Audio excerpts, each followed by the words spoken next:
Hello, welcome to the second and final part of this ALSP phase review. We were just looking at comb filters mapped on frequency response charts. Now let's look at it mapped here in a loudspeaker prediction.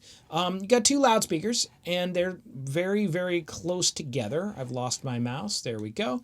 And in the sweet spot here, you're getting lots of summation. But elsewhere, you're seeing varying levels. And those varying levels across the space create what I call a spatial comb filter. This is a comb filter in a 2D space. And of course, a comb filter would really be a 3D thing. But anywhere in this location here, the actual level of 10 kilohertz is really dependent on the distance of that location between those two loudspeakers, the relative distance, and the relative level of those two loudspeakers at any one location. And of course, the number of loudspeakers. If we added more loudspeakers, the comb filter would become more complex and we would have less dark blue zones of absolute cancellation. So these are the three comb filter rules, distance, relative level, and number of sound sources.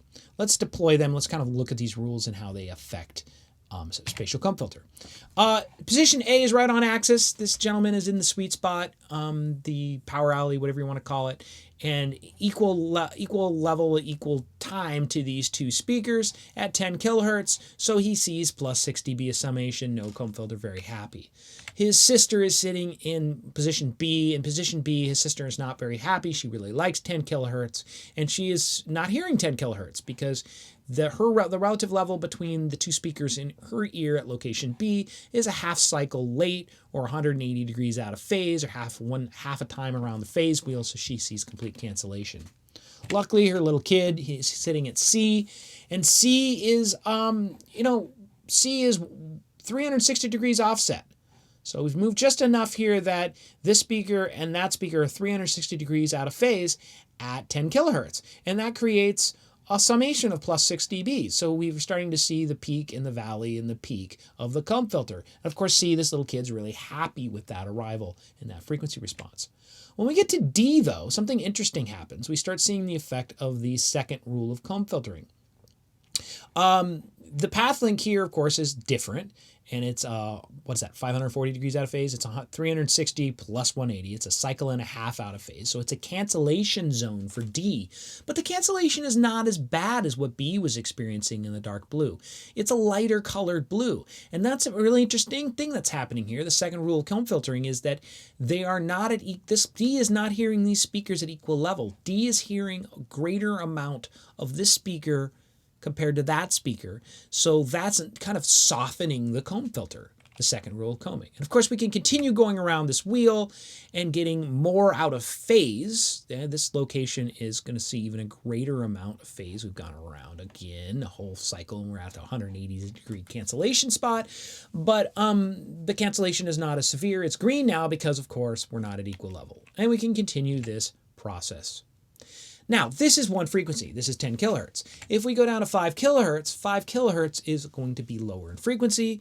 It's going to have a longer period and a longer wavelength. So the number of lobes here is actually half of what it would be for 10 kilohertz because 5 kilohertz has a longer wavelength, and this little tiny distance between these two microphones is going to have less of an effect on 5 kilohertz. So we see less lobes, and you can't walk around the comb filter as many times in this space in front of the loudspeakers because it's just a lower frequency with a longer wavelength. And so if I go down to 1 kilohertz, you can only get around one time around the phase wheel because this is in phase, and we're, of course, at 180 degrees out of phase. And off to the side of the speakers, you're back in phase. This is the 360 degree spot of the comb filter. So if you were to work all the way around this speaker, you would only go, around the phase wheel one time. If we get down to 100 hertz, you don't see any phase difference. This little distance here of a couple inches or whatever that is, a foot between loudspeakers, that's just not going to do anything to 100 hertz. 100 hertz has a wavelength of 11 feet, and 1 foot doesn't do very much to it. So they're essentially, it's in phase.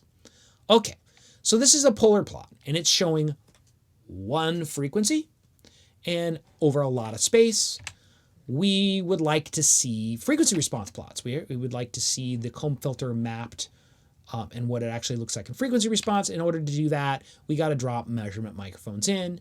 The measurement microphones will show lots of frequencies over one location, where the polar plot shows one frequency over lots of locations. They're kind of opposite of each other. So we drop these 4 mics here to kind of see what the comb filter looks like across frequency, A, B, C, and D. And D, of course, is more offset. And you see the position A is right on axis, and there's no combing except in the very highest of highs. And as we move slightly off axis, we start seeing really severe combing in the highs, and it's really severe because they're at near equal level yet offset in distance. As we wrap around to position C, let me go back, hold on. Oh boy, I just messed that all up.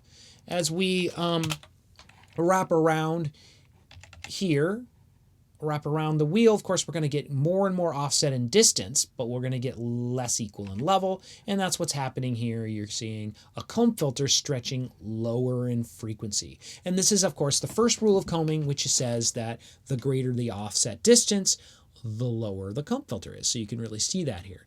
Now, the second rule of comb filter says that the combing is most severe when they're near equal level. You can see this really severe comb filter there. And you don't see that kind of severity down here because down here we're really off axis and the speakers are less equal in level. Okay, I hope this phase review helped. I know you probably know most of this information already, but it just helps to have somebody talk you through it and show the information before you do a bunch of homework and try to visualize what's going on in SMART. Thank you very much. See you in class.